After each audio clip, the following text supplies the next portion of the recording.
ಸಮ್ಮಿಶ್ರ ಸರ್ಕಾರದಲ್ಲಿ ಕುರುಬ ಸಮುದಾಯದ ವಿರುದ್ಧ ವೈಷಮ್ಯವನ್ನ ಸಾಧಿಸಲಾಗುತ್ತಿದೆ ಅನ್ನೋ ಆರೋಪ ಕೇಳಿ ಬರ್ತಿದೆ. ಸಮ್ಮಿಶ್ರ ಸರ್ಕಾರದ ನಡೆಗೆ ಕಾಗಿನೆಲೆ ಗುರುಪೀಠದ ಸ್ವಾಮೀಜಿ ಅಸಮಾಧಾನವನ್ನು ವ್ಯಕ್ತಪಡಿಸಿದ್ದಾರೆ. ಸಮ್ಮಿಶ್ರ ಸರ್ಕಾರದಲ್ಲಿ ಒಂದು ರೀತಿ ಕುರುಬ ಸಮುದಾಯವನ್ನ ಕಡೆಗಣಿಸಲಾಗುತ್ತಿದೆ ಅನ್ನೋ ಅಸಮಾಧಾನವನ್ನ ಕಾಗಿನೆಲೆ ಗುರುಪೀಠದ ಸ್ವಾಮೀಜಿ ವ್ಯಕ್ತಪಡಿಸಿದ್ದಾರೆ. ಕಾಗಿನೆಲೆ ಗುರುಪೀಠದ ಪೀಠಾಧ್ಯಕ್ಷ ನಿರಂಜನಾನಂದಪುರಿ ಸ್ವಾಮೀಜಿ ಈ ಬಗ್ಗೆ ಬೇಸರವನ್ನ ವ್ಯಕ್ತಪಡಿಸಿದ್ದಾರೆ. ಕುರುಬ ಸಮುದಾಯವನ್ನ ಕಡೆಗಣಿಸಲಾಗುತ್ತಿದೆ ಈ ಮೈತ್ರಿ ಸರ್ಕಾರದಲ್ಲಿ ಅಂತ ಹೇಳ್ತಿದ್ದಾರೆ. ಸಮ್ಮಿಶ್ರ ಸರ್ಕಾರದಲ್ಲಿ ಕುರುಬ ಸಮುದಾಯ ಟಾರ್ಗೆಟ್ ಆಗಿದೆ ಅನ್ನೋ ಆಕ್ರೋಶವನ್ನ ಈ ಸಂದರ್ಭದಲ್ಲಿ ಸ್ವಾಮೀಜಿ ವ್ಯಕ್ತಪಡಿಸಿದ್ದಾರೆ.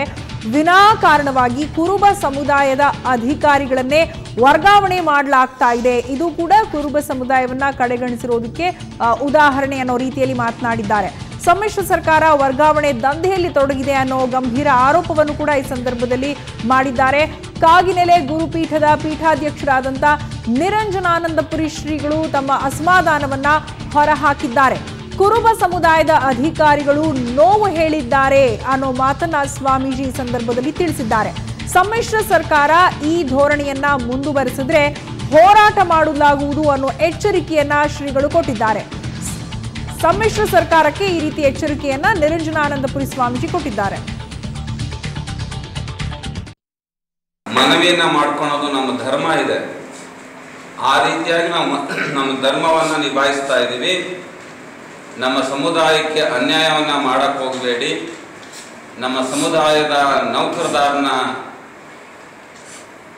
ಸರಿಯಾದ ರೀತಿಯಾಗಿ ನಡೆಸ್ಕೊಂಡು ಹೋಗುವಂತಹ ಕೆಲಸವನ್ನ ಮಾನ್ಯ ಮುಖ್ಯಮಂತ್ರಿಗಳು ಮಾಡಬೇಕು. ಇದರಲ್ಲಿ ಏನಾದರೂ ಒಂಚೂರು ವ್ಯತ್ಯಾಸ ಆಯ್ತು ಅಂತಂದ್ರೆ ಇದರಿಂದ ಬಹಳ ದೊಡ್ಡ ಪರಿಣಾಮವನ್ನ ತಾವು ಎದುರಿಸಬೇಕಾಗುತ್ತೆ ಅನ್ನುವಂಥದ್ದನ್ನ ಬಹಳ ಸೂಕ್ಷ್ಮವಾಗಿ ಹೇಳಲಿಕ್ಕೆ ಇಷ್ಟಪಡ್ತೇನೆ. ಮನವಿಯನ್ನ ಮಾಡ್ಕೊಳ್ಳೋದು ನಮ್ಮ ಧರ್ಮ ಇದೆ. ಆ ರೀತಿಯಾಗಿ ನಾವು ನಮ್ಮ ಧರ್ಮವನ್ನ ನಿಭಾಯಿಸ್ತಾ ಇದ್ದೀವಿ. ನಮ್ಮ ಸಮುದಾಯಕ್ಕೆ ಅನ್ಯಾಯವನ್ನ ಮಾಡಕ್ ಹೋಗಬೇಡಿ. ನಮ್ಮ ಸಮುದಾಯದ ನೌಕರದಾರನ ಸರಿಯಾದ ರೀತಿಯಾಗಿ ನಡೆಸ್ಕೊಂಡು ಹೋಗುವಂತಹ ಕೆಲಸವನ್ನ ಮಾನ್ಯ ಮುಖ್ಯಮಂತ್ರಿಗಳು ಮಾಡಬೇಕು. ಇದರಲ್ಲಿ ಏನಾದರೂ ಒಂಚೂರು ವ್ಯತ್ಯಾಸ ಆಯ್ತು ಅಂತಂದ್ರೆ ಇದರಿಂದ ಬಹಳ ದೊಡ್ಡ ಪರಿಣಾಮವನ್ನ ತಾವು ಎದುರಿಸಬೇಕಾಗುತ್ತೆ ಅನ್ನುವಂಥದ್ದನ್ನ ಬಹಳ ಸೂಕ್ಷ್ಮವಾಗಿ ಹೇಳಲಿಕ್ಕೆ ಇಷ್ಟಪಡ್ತೇನೆ.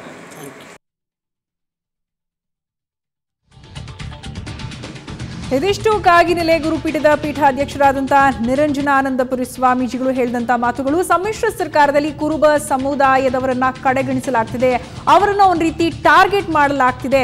ಇದೇ ರೀತಿ ಏನಾದರೂ ಕುರುಬ ಸಮುದಾಯದವರನ್ನ ಟಾರ್ಗೆಟ್ ಮಾಡಿದ್ದೇ ಆದಲ್ಲಿ ಅದೇನಾದರೂ ಮುಂದುವರೆದ್ರೆ ಹೋರಾಟ ಮಾಡಬೇಕಾಗುತ್ತೆ ಅನ್ನೋ ಎಚ್ಚರಿಕೆಯನ್ನು ಕೊಟ್ಟಿದ್ದಾರೆ.